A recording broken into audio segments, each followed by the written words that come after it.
Shalom, Shalom. shalom, puji nama Tuhan. Kita dapat berkumpul pada siang hari ini untuk sama-sama memuji dan memuliakan nama Tuhan. Mari sebelum kita memasuki ibadat kita pada siang hari ini, kita bersatu dulu terlebih dahulu. Kita siapkan hati kita untuk memasuki ibadah pada siang hari. Haleluya Tuhan Yesus. Terima kasih.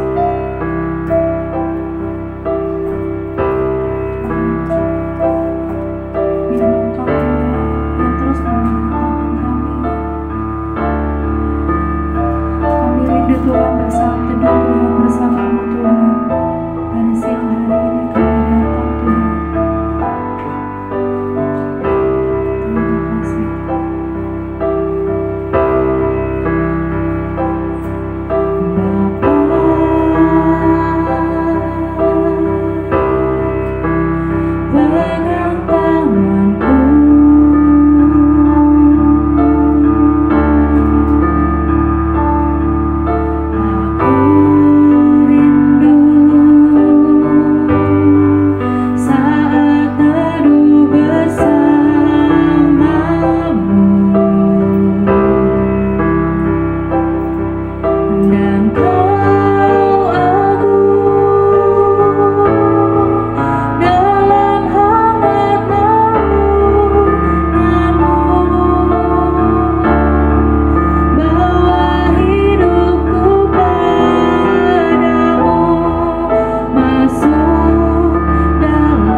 Terima kasih Tuhan, kami akan memuji dan memuliakan nama-Mu Tuhan. Lebih lagi Tuhan, siang hari ini Tuhan, biarlah Engkau yang memberkati dan menyertai serta mengurapi ibadah kami dari awal, pertengahan hingga akhirnya.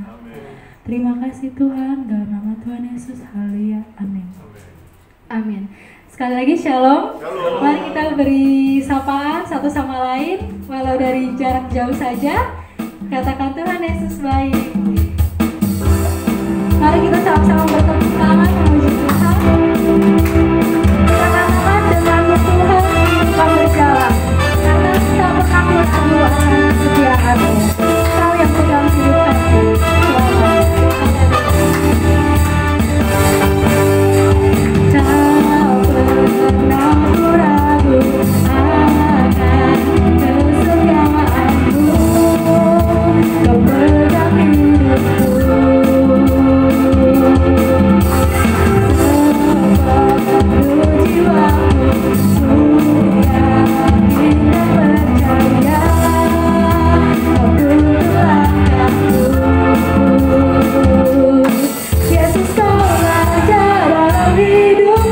Berkuasa berjaya untuk selamanya.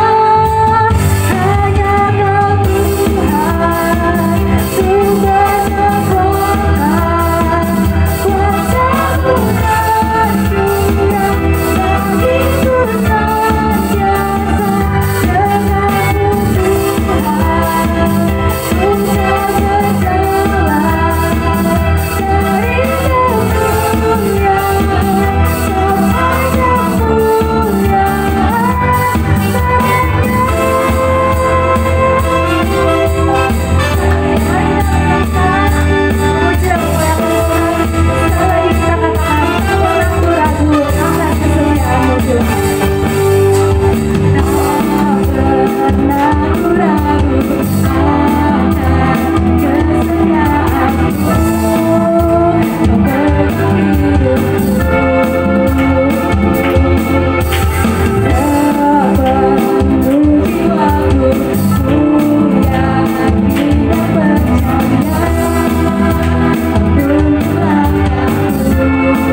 tercurah bagiku senantiasa. Denganmu Tuhan, ku tak berjalan dari kemuliaan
duduk kembali.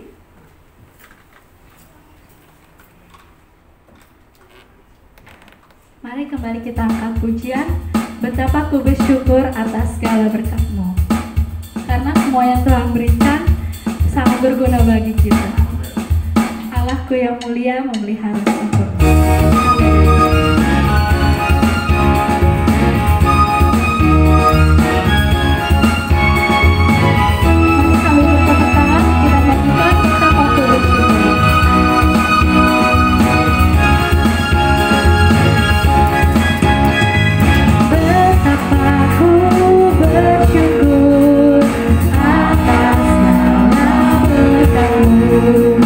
Semua yang Kau berikan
Mari kita persiapkan diri kita, persiapkan hati kita, agar siap untuk ditaburi oleh kebenaran firman Tuhan pada siang hari ini. Marilah kita berdoa, biarlah Tuhan memberikan kita hati yang takut akan Dia, hati yang terus memperhatikan firman-Nya setiap hari. Karena satu kerinduan kita adalah ingin berkenan di hadapan-Nya.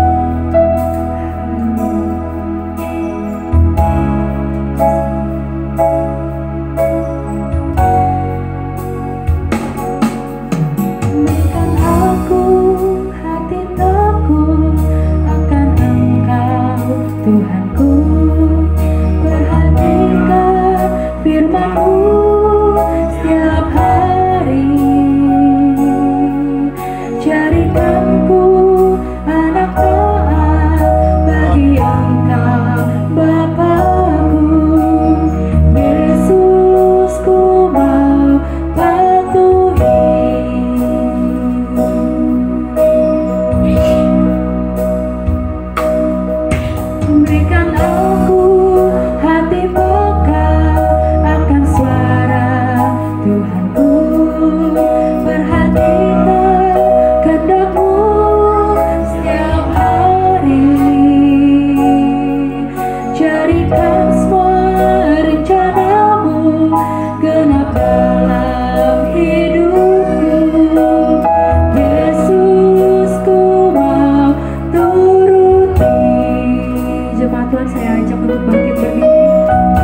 Bapa kami dalam surga,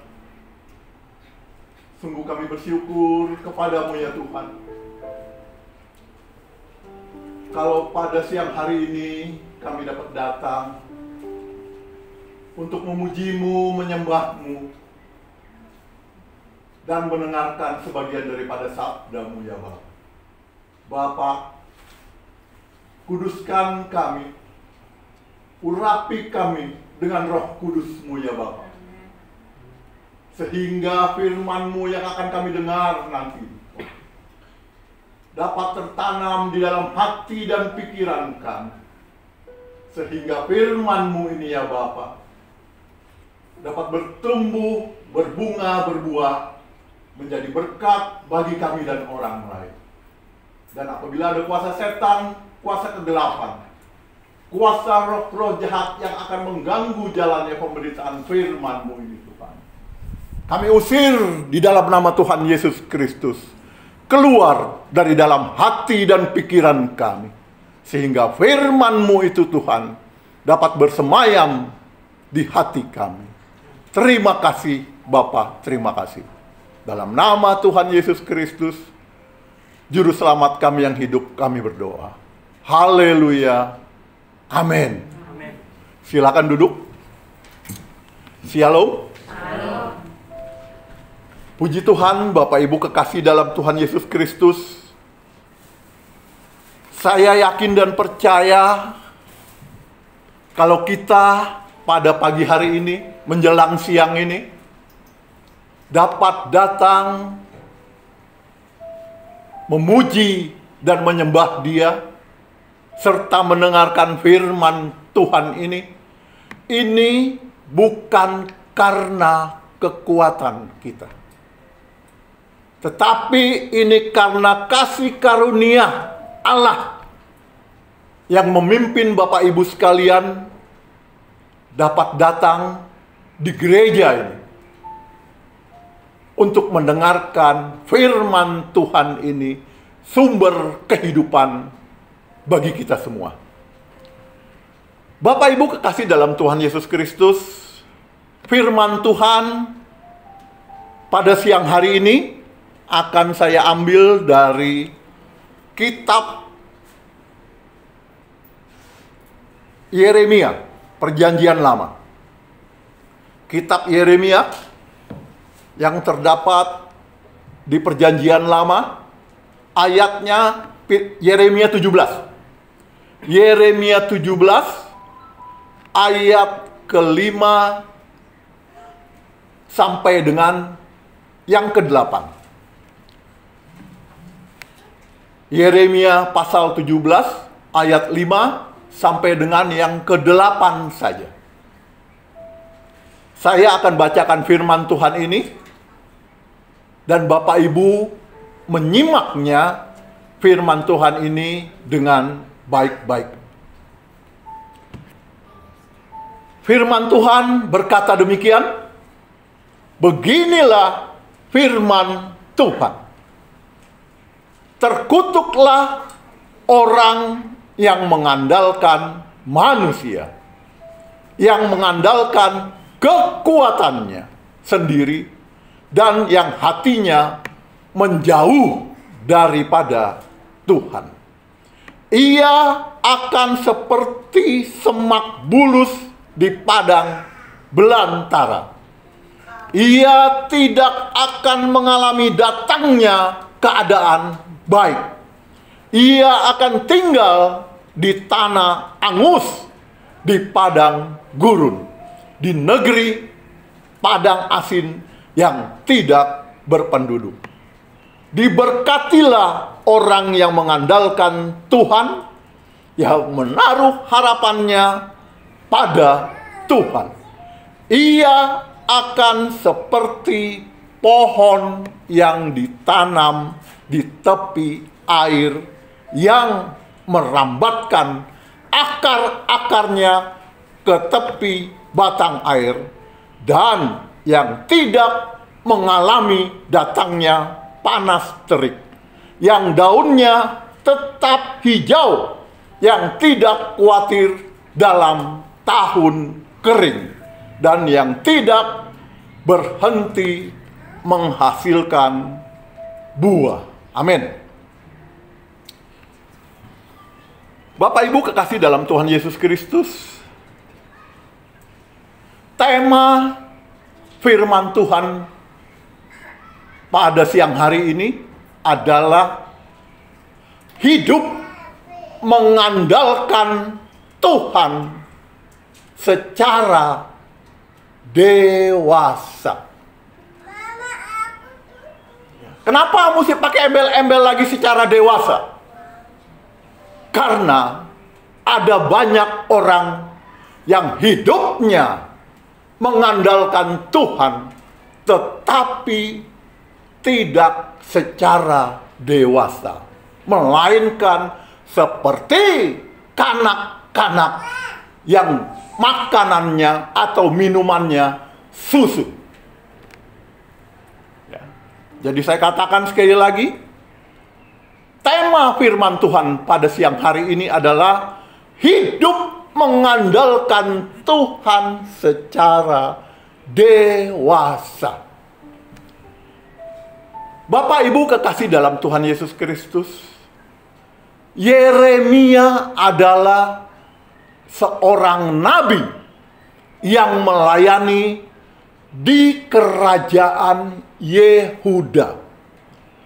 Dia diutus Tuhan sekitar tahun 627 sebelum Masehi, ketika umur Yeremia itu baru sekitar 20 tahunan.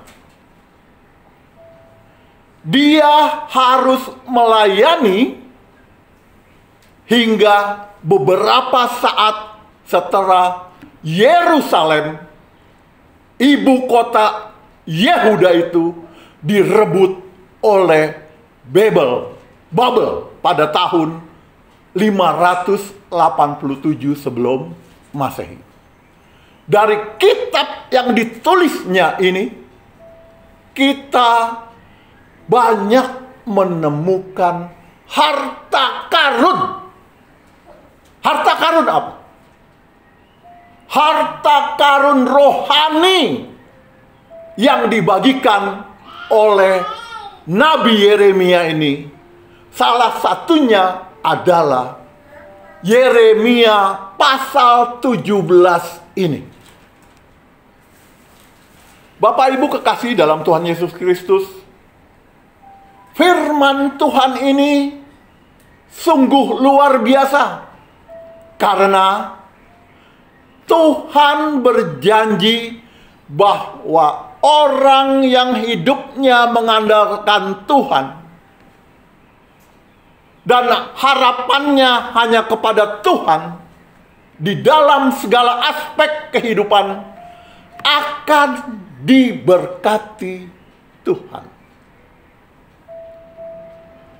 Mengapa Bapak Ibu kekasih dalam Tuhan Yesus Kristus, Allah mengajarkan kita untuk tidak mengandalkan manusia? Pada umumnya Bapak Ibu kekasih dalam Tuhan Yesus Kristus, kita hidup banyak tergantung kepada manusia. Kita tidak bergantung kepada Allah dalam hidup kita ini. Kita tidak mengandalkan Tuhan dalam hidup kita ini. Sehingga Nabi Yeremia berkata, terkutuklah manusia yang mengandalkan manusia. Allah atau Nabi Yeremia ini yang difirmankan oleh Allah agar kita tidak mengandalkan manusia dalam hidup ini. Kenapa? Sedikitnya ada dua alasan mengapa orang percaya atau Bapak Ibu dan saya tidak boleh mengandalkan manusia. Yang pertama, karena manusia dapat mengecewakan.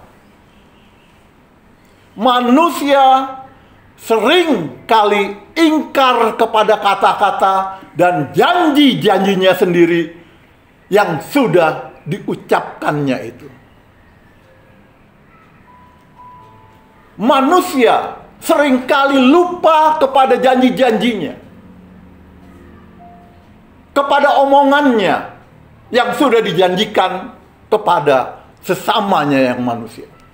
Sehingga janji-janji manisnya itu pada saatnya tidak ditepati dengan baik oleh manusia yang berjanji itu. Jadi yang pertama, kalau kita mengandalkan manusia, manusia itu dapat mengecewakan kita. Yang kedua, kenapa kita tidak boleh mengandalkan manusia dalam hidup kita ini?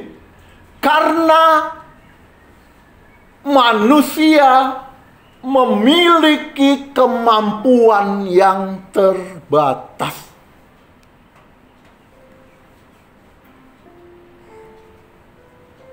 Seringkali, Bapak Ibu kekasih dalam Tuhan Yesus Kristus, kita ingin menepati janji-janji kita.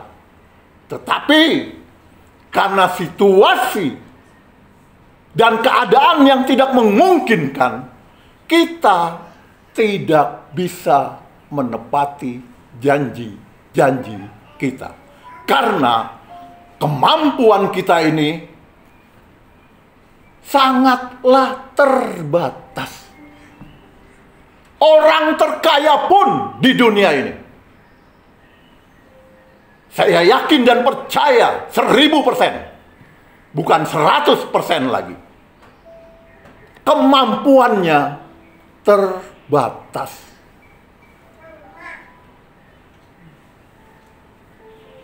Anda tahu Bill Gates yang salah satunya tadinya orang terkaya di dunia, di masa pandemi ini,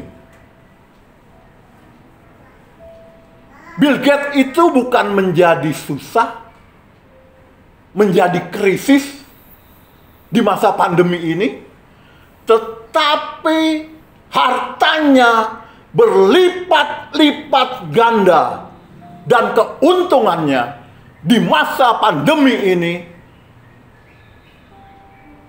sebesar 2.000 triliun. Walaupun Bill Gates ini orang terkaya di dunia dan memiliki keuntungan yang luar biasa di masa pandemi ini, tetapi saya yakin Bill Gates ini seorang manusia dan pasti kemampuannya sangatlah terbatas.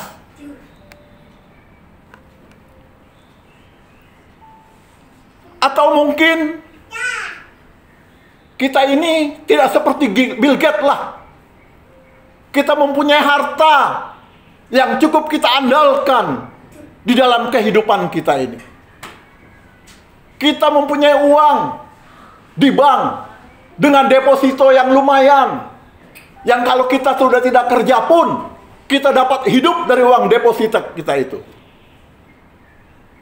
Apakah benar uang yang kita miliki itu, harta benda yang kita miliki itu dapat menjamin kehidupan kita ini? Benarkah uang dapat menjadi sandaran dalam hidup ini?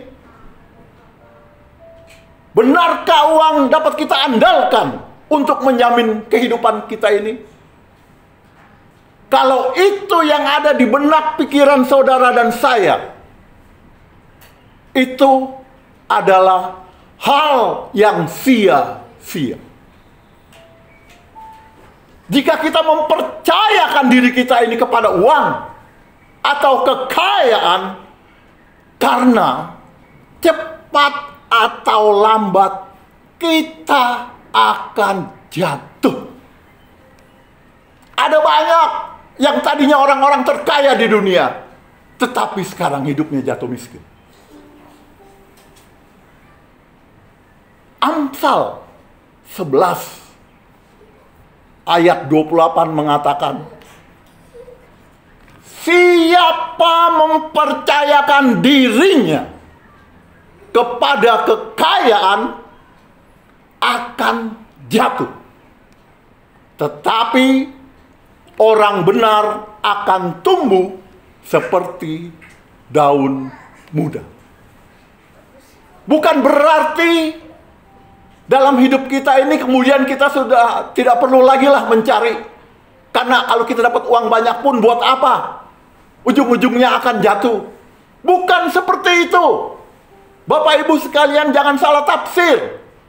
Yang saya maksudkan, jangan sekali-kali kita mengandalkan harta benda kita ini dalam hidup ini.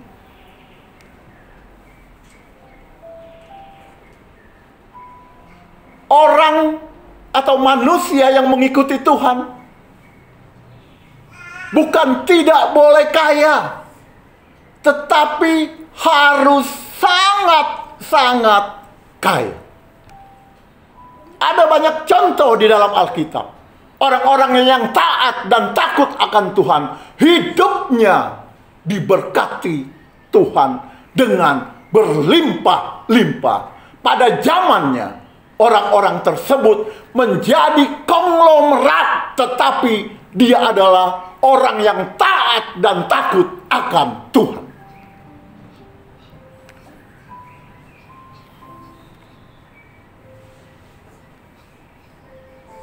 Bapak Ibu kekasih dalam Tuhan Yesus Kristus, mengapa kita ini sebagai manusia harus mengandalkan hidup kita ini kepada Tuhan?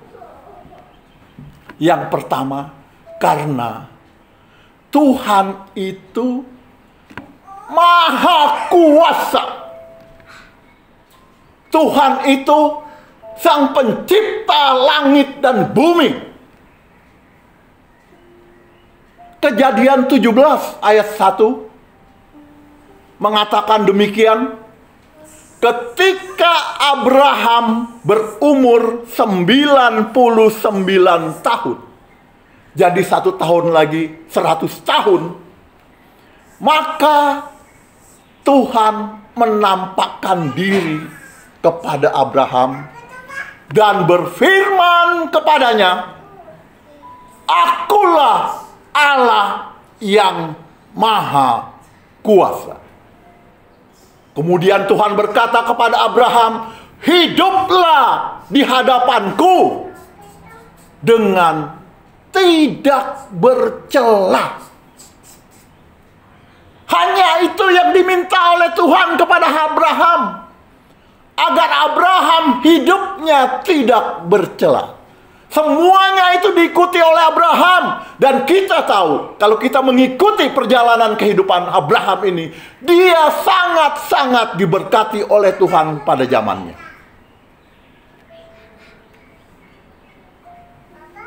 Jadi, kalau kita mengandalkan hidup kita kepada Tuhan, itu adalah sikap hidup yang benar.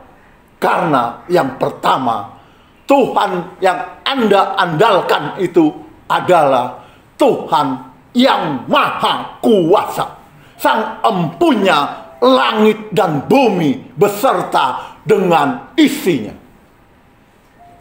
Yang kedua, kenapa kita harus mengandalkan Tuhan dalam hidup kita ini?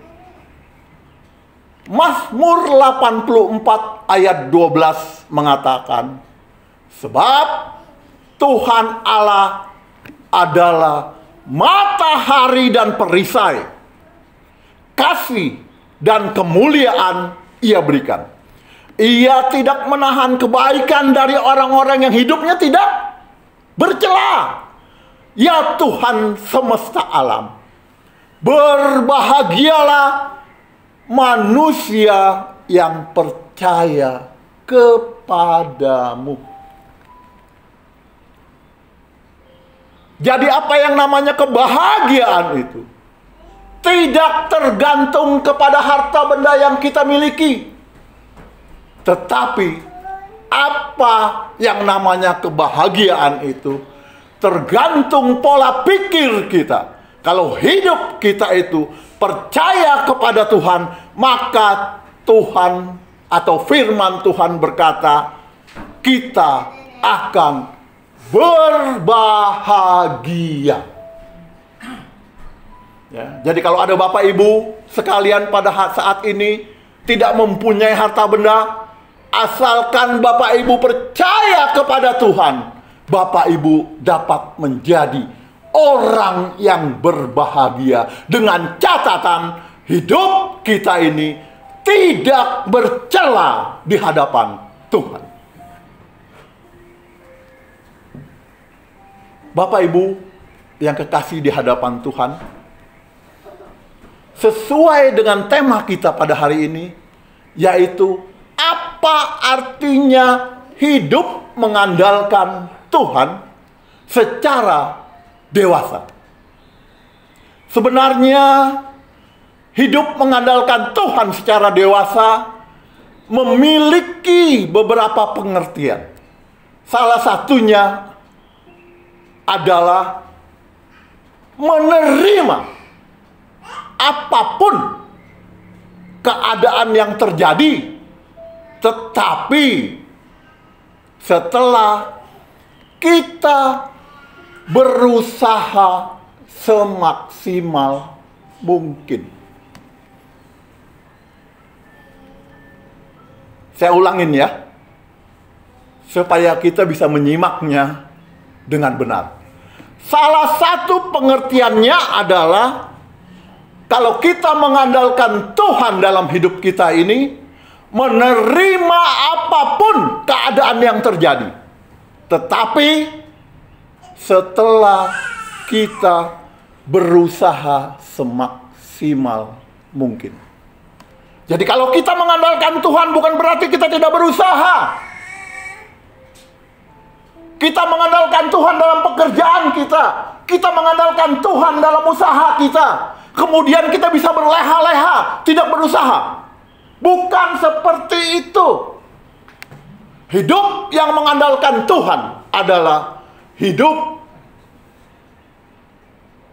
yang menerima apapun yang kita terima dari Tuhan setelah kita berusaha sekuat tenaga kita.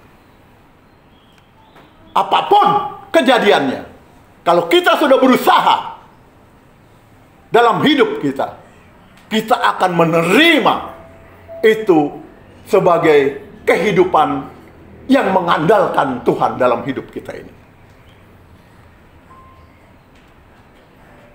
Nah, Bapak Ibu kekasih dalam Tuhan Yesus Kristus, dalam hal ini ada dua pokok pikiran yang penting yang harus kita simak dalam firman Tuhan ini. Pertama, kita mengandalkan Tuhan harus ada usaha semaksimal mungkin dari kita dalam menyelesaikan masalah-masalah hidup yang kita hadapi. Karena apa Bapak Ibu kekasih dalam Tuhan Yesus Kristus? Karena kita diberikan pikiran, diberikan perasaan dan kehendak oleh Tuhan. Di mana melalui pikiran dan perasaan itu menghasilkan kehendak atau menghasilkan apa yang harus kita lakukan dalam hidup kita ini. Karena pikiran dan perasaan itu ada di dalam diri kita yang diberikan oleh Tuhan itu. Manusia ini adalah manusia yang hebat. Manusia ciptaan Allah yang luar biasa. Manusia diberikan pikiran, perasaan, dan kehendak bebas untuk memilih dalam hidupnya. Dia mau mengikuti Tuhan atau dia tidak mau mengikuti Tuhan. Kehendak. Free. Silakan. Tuhan bilang, kamu milih yang mana? Ya. Dari pikiran dan perasaan itu timbul kehendak. Kehendak bebas. Yang sebebas-bebasnya yang diberikan Allah kepada manusia untuk menindaklanjuti hidup ini di muka bumi ini.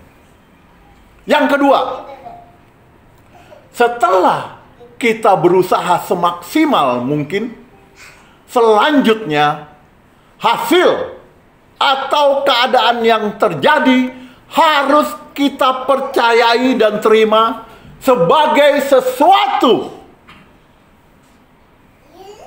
yang sudah ditentukan oleh Tuhan, atau sebagai sesuatu yang berguna bagi kita. Bahkan ketika hasil yang kita harapkan itu tidak sesuai dengan apa yang kita pikirkan, itu tidak masalah.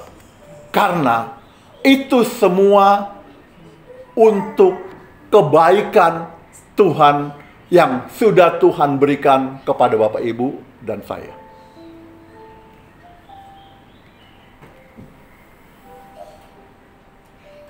Bapak Ibu kekasih dalam Tuhan Yesus Kristus,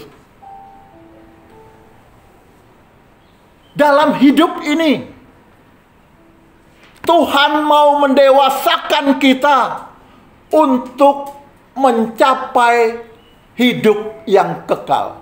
Itulah sebabnya kehidupan kita di muka bumi ini sebagai persiapan untuk mencapai kehidupan yang kekal itu.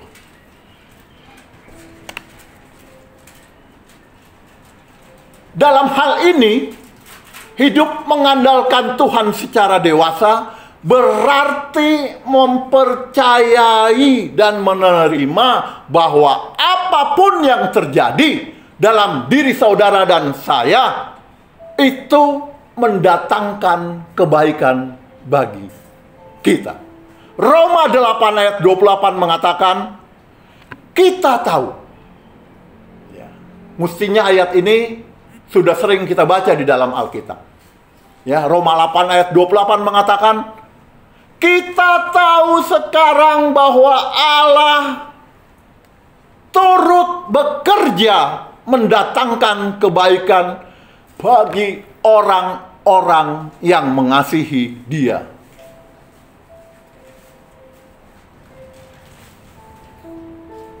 Oleh sebab itu Bapak Ibu kekasih dalam Tuhan Yesus Kristus, di dalam keadaan apapun juga yang kita terima, kalau kita tahu Allah turut bekerja dalam hidup kita karena kita mengasihi Tuhan, terimalah apapun itu yang terjadi dalam hidup kita, karena Allah sudah turut bekerja dalam kehidupan saudara dan saya. Sehingga hal-hal yang terjadi itu kepada saudara dan saya, itu adalah hal yang terbaik yang diberikan Tuhan kepada kita. Itu keadaannya jelek, keadaannya bagus, terimalah. Karena Tuhan tahu yang terbaik untuk saudara dan saya. Contohnya nih, Bapak Ibu kekasih dalam Tuhan Yesus Kristus. Kita datang ke rumah teman, pakai motor, parkir di luar, kita masuk ke dalam, ya, kita temui teman kita, tiba-tiba begitu kita keluar, motor kita hilang. Motor kita hilang. Itu bagi mata duniawi, itu adalah hal-hal yang merugikan bagi kita. Bagaimana mungkin motor yang cuma satu-satunya yang kita pakai untuk wirawiri ke sana ke sini kemudian tiba-tiba hilang? Bukankah itu hal yang buruk yang menimpa kita? Secara penglihatan manusia, memang itu hal yang terburuk, hal yang tidak baik. Tetapi tahukah kita, di balik itu, kalau motor kita tidak hilang, tiba-tiba kita pulang lewat jalan raya, kita ketubruk mobil. Siapa yang tahu? Semua kemungkinan dalam dunia ini dapat terjadi. Kita baru dikagetkan dengan kejadian di Kalimantan ya. Jalan turunan, lampu merah, semua kendaraan berhenti, motor, mobil semua berhenti. Tiba-tiba dari belakang truk kontainer 20 feet, remnya blong. Remnya nggak ada. Itu yang di depan semua diseruduk. Saya nggak bisa membayangkan kalau saya berada di posisi seperti itu. Mati atau hidup itu adalah kehendak Tuhan. Ya. Toh buktinya, walaupun diseruduk begitu, tidak semuanya mati. Yang mati katanya hanya 4 atau 5 orang. Yang 5 orang lagi masuk rumah sakit. Yang lainnya masuk rumah sakit. Yang 5 orang keadaannya luka berat. Coba. Ya. Dapatkah kita membayangkan? Kita mau pergi ke tempat kerja. Kita mau berusaha. Lampu merah kita harus berhenti. Tiba-tiba kita diseruduk oleh kontainer. Begitu juga yang namanya motor yang tadi saya upamakan itu hilang. Kita tidak tahu apa yang terjadi jika motor itu hilang. Apakah itu membawa keberuntungan atau membawa kesialan? Maka firman Tuhan mengatakan, mengucap syukurlah dalam segala hal. Karena itu yang dikehendaki oleh Tuhan dalam hidup saudara dan saya. Kalau hidup kita ini sudah mengandalkan Tuhan secara dewasa. Kalau mengandalkan Tuhan hanya karena ingin menerima kemudahan dan jalan keluar dari berbagai masalah-masalah yang kita hadapi, maka itu bukanlah sikap mengandalkan Tuhan secara dewasa. Nah, biasanya terutama bangsa Israel ini mengandalkan Tuhan berkenaan dengan pemenuhan kebutuhan jasmani dan persoalan-persoalan duniawi yang dihadapi oleh bangsa Israel itu. Seperti menang menghadapi musuh, panen raya,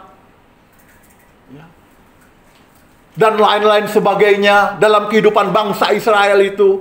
Sehingga bangsa Israel mengandalkan Tuhan hanya karena ingin dipenuhi kebutuhan jasmaninya semata. Padahal Tuhan menginginkan kita ini bukan saja dipenuhi oleh kebutuhan jasmani semata, tetapi Tuhan menginginkan agar apa? Karakter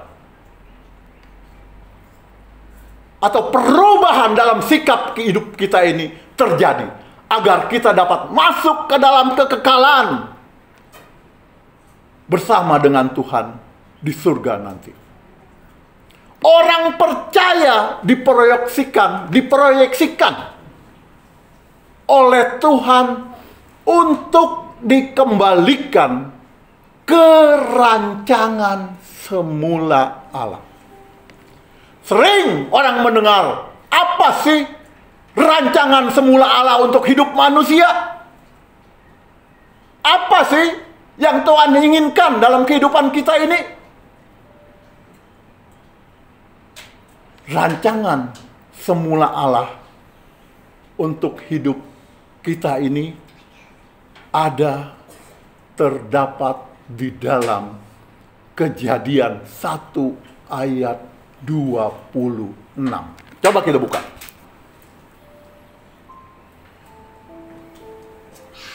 Kejadian 1 ayat 26 berkata demikian. Ini loh rancangan semula Allah yang diinginkan sebenarnya kepada manusia pada saat dia menciptakan manusia itu. Berfirmanlah Allah. Kejadian 1 ayat 26. Baiklah kita menjadikan manusia menurut gambar dan rupa kita, supaya mereka berusaha, supaya mereka berkuasa atas ikan-ikan di laut dan burung-burung di udara, dan atas ternak dan atas seluruh bumi, dan atas segala binatang melata yang merayap di bumi. Jadi rancangan Allah semula menciptakan manusia itu menurut gambar dan rupanya. Di sini rupa kita. Rupanya Tuhan Allah bukan sendiri ya. Karena kalau kita ini pasti ada oknum kedua atau ketiga. Ya. Orang percaya diproyeksikan untuk dikembalikan ke rancangan semula, yaitu segambar, atau bahasa Ibraninya selem. Segambar atau selem, dan serupa atau demut seperti Allah, seperti kita. Tetapi Bapak Ibu kekasih dalam Tuhan Yesus Kristus, kenyataannya di ayat yang ke-27, maka Allah menciptakan manusia itu menurut gambarnya, rupanya tidak. Nah, gambarnya ini adalah pikiran, perasaan, kehendak yang diberikan oleh Allah kepada manusia, karena pikiran, perasaan, dan kehendak ini juga ada dalam diri Allah yang kita sembah. Allah hanya memberikan pikiran dan perasaan kepada manusia. Allah menciptakan manusia menurut gambarnya. Selem. Dia tidak jadi menciptakan manusia persis seperti yang dirancangkannya di dalam Kejadian 1 ayat 26 itu. Nah, kemudian Allah menginginkan agar manusia yang diciptakannya itu sudah mempunyai pikiran, perasaan, dan kehendak seperti Allah, selem, gambarnya, maka demutsnya itu, serupanya itu, harus diusahakan oleh manusia. Kualitasnya itu seperti dan serupa seperti Allah, harus manusia usahakan setelah manusia jatuh dalam dosa. Karena tahu Tuhan, pasti manusia jatuh dalam dosa. Dan keserupaannya ini harus diusahakan oleh manusia itu sendiri. Yaitu kualitas manusia seperti Allah itu harus diusahakan oleh kita. Oleh manusia itu sendiri. Bapak Ibu kekasih dalam Tuhan Yesus Kristus, mengandalkan Tuhan harus bertalian dengan karakter yang diubahkan seperti Kristus. Orientasi mengandalkan Tuhan itu harus berorientasi agar karakter kita ini yang tadinya duniawi menjadi karakter yang surgawi. Sehingga kita dilayakkan oleh Tuhan untuk masuk ke dalam keluarga kerajaan Allah. Jadi mengandalkan Tuhan itu bukan hanya soal urusan duniawi saja, tetapi urusan karakter pribadi kita masing-masing kepada Tuhan, agar kita mempunyai atau memiliki karakter Allah itu sendiri dalam hidup kita ini, yaitu Tuhan Yesus Kristus. Jika Tuhan yang kita sembah itu mengambil alih semua persoalan dan dengan mudah memberi jalan keluar kepada Bapak Ibu, maka Tuhan merusak mental kita semua, merusak mental anak-anaknya. Sejatinya Tuhan menghendaki anak-anaknya semaksimal mungkin mengembangkan potensinya sebagai tanggung jawab yang harus dipenuhi dalam menghadapi kesulitan hidup. Iya dong, kita sudah diberikan pikiran, perasaan, dan kehendak oleh Allah. Sebelum kita mengandalkan Tuhan dalam hidup kita ini, kita harus berusaha dulu. Kita harus terlebih dahulu mencari jalan keluar dengan pikiran dan perasaan yang sudah diberikan oleh Allah itu kepada kita. Dengan catatan, terserah saya sudah usaha untuk mengatasi persoalan-persoalan hidup saya.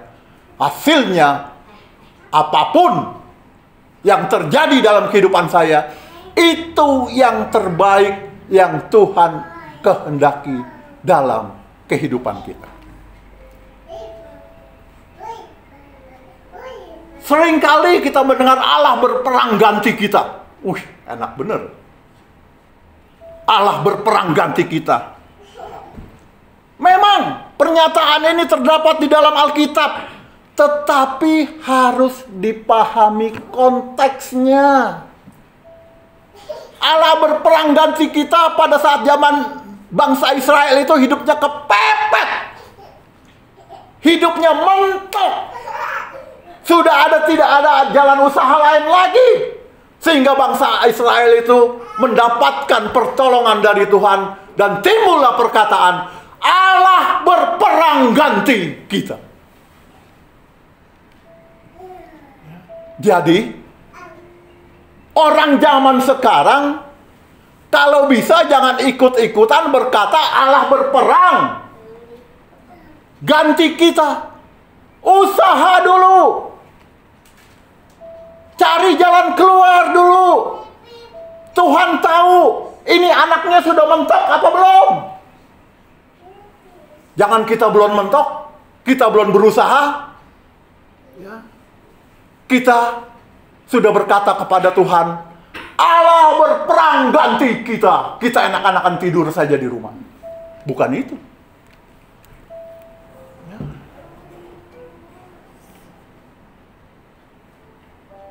Pernyataan Allah berperang ganti kita tidak boleh menjadi alasan orang percaya untuk menjadi malas dan tidak bertanggung jawab menghadapi segala hidup ini dan persoalan-persoalannya. Orang percaya kepada Tuhan tidak boleh malas dan harus bertanggung jawab dalam hidupnya. Bapak Ibu kekasih dalam Tuhan Yesus Kristus, kalau Tuhan yang kita sembah itu mudah bertindak menyelesaikan masalah orang percaya, berarti Tuhan merusak mental orang tersebut. Hal ini akan membuat seseorang menjadi malas, memiliki daya juang rendah, dan tidak bertanggung jawab. Hendaknya kita tidak berpikir naif, Bapak Ibu kekasih dalam Tuhan Yesus Kristus, bahwa kita tidak mau berusaha, tidak mau berjuang, karena kita mengandalkan apa yang namanya Allah berperang ganti kita. Bapak Ibu kekasih dalam Tuhan Yesus Kristus, pada dasarnya kita ini sebagai orang percaya kepada Tuhan bukan karena kuasanya. Padahal, saya ulangi ya, pada dasarnya percaya kepada Tuhan itu bukan karena kuasanya, tetapi karena pribadinya. Pribadinya sebagai apa? Sebagai Bapa, sebagai Sang Pencipta alam semesta. Percaya kepada Tuhan berarti menerima semua tindakannya. Itu baru namanya orang percaya kepada Tuhan.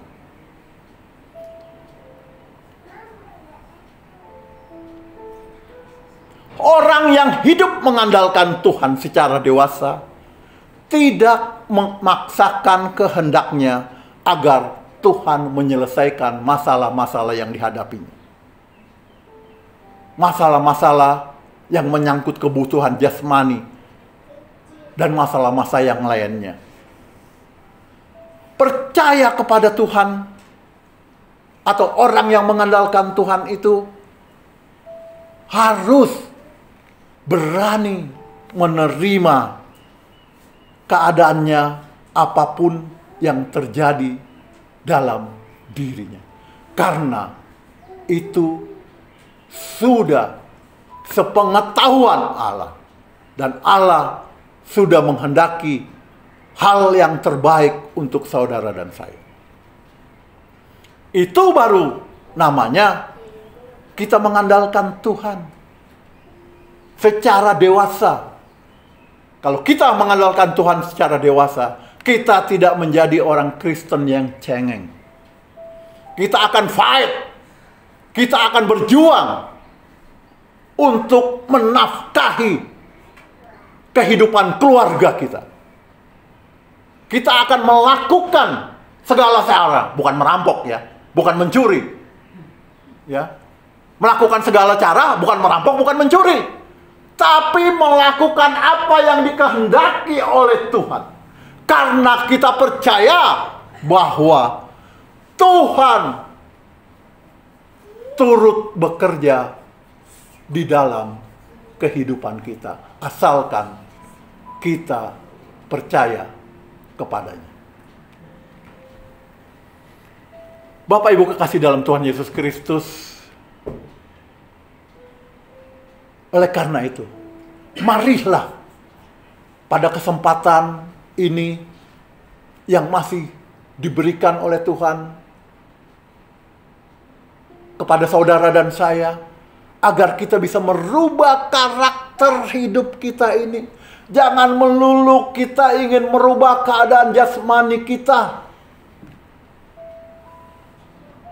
Marilah kita berusaha sungguh-sungguh agar keadaan rohani kita, karakter kita sesuai dengan apa yang Allah kehendaki dalam hidup kita ini. Sebab 1 Petrus 1 ayat 16 mengatakan, sebab ada tertulis, kuduslah kamu sebab aku kudus. Ini biasanya jadi alasan bagi orang Kristen. Manusia itu bagaimana bisa kudus? Manusia itu diciptakan oleh Tuhan terdiri dari darah dan daging. Tetapi manusia yang diciptakan itu lupa di dalam penciptaannya Allah itu kepada manusia Sebelum manusia itu hidup, dihembuskanlah nafas kehidupan kepada manusia, atau roh Allah kepada manusia, sehingga manusia itu dapat menjadi hidup. Tidak tahukah tubuhmu itu adalah bait Allah? Jadi kalau firman Tuhan mengatakan, sebab ada tertulis kuduslah kamu, sebab aku kudus, manusia pasti bisa kudus. Kalau manusia tidak bisa kudus, firman Tuhan ini tidak akan dicantumkan di dalam Alkitab. Dengan jelas Allah Bapa mengatakan kepada kita, kuduslah kamu, sebab aku kudus. Bukan soto kudus ya. Sebab aku kudus. Oleh sebab itu, hiduplah dengan tidak bercela di hadapan Allah. Jauhilah perbuatan-perbuatan yang tidak menyenangkan Allah. Hiduplah hanya untuk menyenangkan hati Tuhan semata. Sehingga kita dalam hidup kita ini, kita bisa dinikmati oleh Allah. Dan pada saatnya nanti Allah berkenan, hai anakku, masuklah engkau ke dalam kerajaanku, kerajaan Allah ini, dan memimpinlah bersama-sama dengan aku. Amin. Tuhan memberkati kita semua. Kita mau naikkan satu lagu. Tolong Hana bantu. Saya undang Bapak Ibu bangkit berdiri.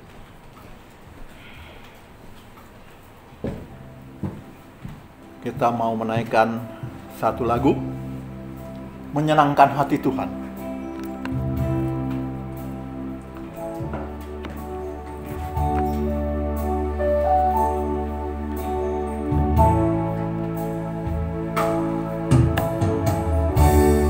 Menyenangkan hati Tuhan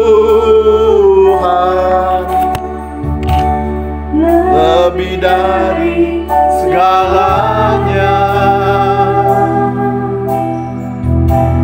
menyingkatnya hidupku di kesempatan berada, karena anugerah-Mu. Di renungan hati ini,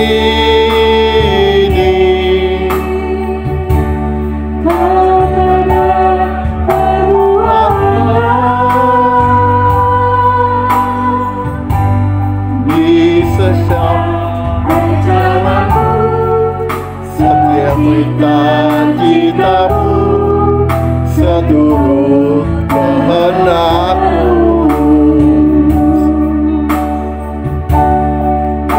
Kau ciptakan aku untuk menyenangkan-Mu. Sepanjang hidup ini, di surga nanti, aku berani selalu.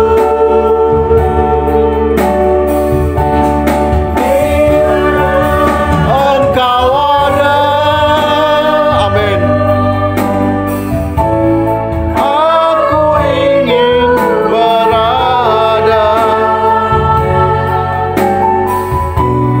Engkau kesukaanku,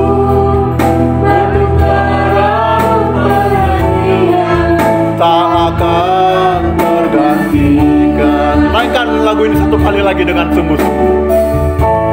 Menyenangkan hati Tuhan lebih dari segalanya. Disingkatnya hidupku, kesempatan berada, karena anugerah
kesukaanku.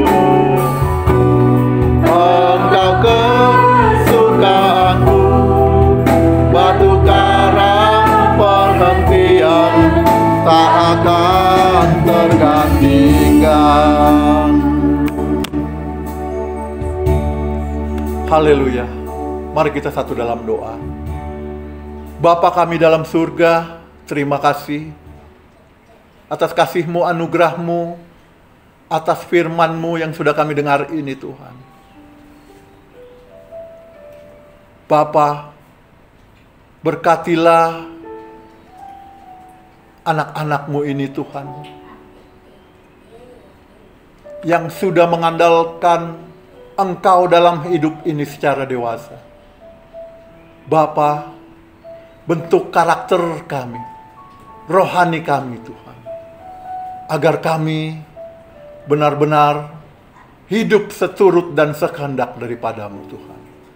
Bapa, kami serahkan segala persoalan-persoalan hidup kami ke dalam tangan. Biarlah ya Bapa, kehendak-Mu sajalah yang terjadi Tuhan dalam hidup kami ini Tuhan. Kami mau mengandalkan-Mu Tuhan dalam hidup ini. Tetapi dengan catatan, biarlah apapun yang terjadi dalam kehidupan kami ini Tuhan, kami percaya Engkau sudah turut bekerja di dalam kehidupan kami ini Tuhan. Bapa, kami serahkan sidang jemaat-Mu pada siang hari ini ke dalam tangan-Mu. Engkau berkati ya Tuhan jemaat-Mu, pelayan-pelayan-Mu, juga para pendengar yang mendengarkan secara online. Bapa, terima kasih atas penyertaan-Mu di dalam kehidupan kami ini Tuhan, sehingga kami ada sebagaimana kami ada sekarang ini Tuhan. Kami serahkan Tuhan kehidupan kami di tahun 2022 ini dan di tahun-tahun selanjutnya hanya ke dalam tangan-Mu Tuhan. Karena kami yakin dan percaya Engkau adalah Allah yang sudah turut bekerja di dalam kehidupan kami ini Tuhan. Terima kasih Tuhan, terima kasih. Biarlah pelayan-pelayan-Mu yang sudah melayani, Engkau berkati Tuhan. Karena hanya Engkau saja ya Tuhan yang sanggup memberkati mereka Tuhan. Biarlah pelayanan mereka ini Tuhan hanya untuk kemuliaan-Mu semata.